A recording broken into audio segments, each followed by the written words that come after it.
বাংলাদেশ দৌলতদিয়ার খানকি আছে না, পাড়ার খানকিরা, ওই রাজনীতিবিদ যারা আছে না, ওই শালারা সব ওই খানকিরের মতো হয়েছে। শালারা কীভাবে ওই চেয়ারে বসবি আর কেমনে চুরি চামারি করে খাবি, শালারা সব ওই ধান্দা আছে। মানে ধর্ম নিয়ে যেসবভাবে যা করা যায়, মানে রাজনীতি যে বোঝা যায়। বাইনচোদরা মানে ভালো খাবে, ভালো পড়বে, বউ সালপার মাঠে না নামাই দিয়ে শালারা বউ সালপার টাকা পয়সা মাইনে বউ সালপার ইউরোপ পাঠায়, তার শালারা এদিক বাহাদুরি করে। আর মাইন্সের নিয়ে তোর এটা দেবো ওটা দেবো, লাস্টে শালা ফেলা নিজের পেট ভরে গেলি চুরি চামারি করে। ওরা চুরি চামারি করার লেগে শালারা রাজনীতি আসে। কোনো শালা শালা দেশের জন্য মানুষের জন্য কোনো শালাই আসে না। সব শালা আসলে কীভাবে আমি আরামে করবো, কীভাবে ভালোভাবে আমার দিন যাবো, খালি সেই ধান্দা।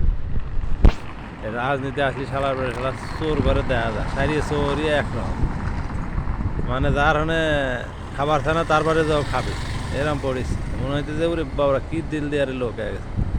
একবার ভোটের পরে শালি ফেলে ওই মাঠে তো দূরের কথা, আর কোনো জায়গায় দেখা যাবে না। শালার বাইন চোদ্রা কইনকার শালার ওটা শালারা দেশের জন্য লড়তেছো তোমরা না।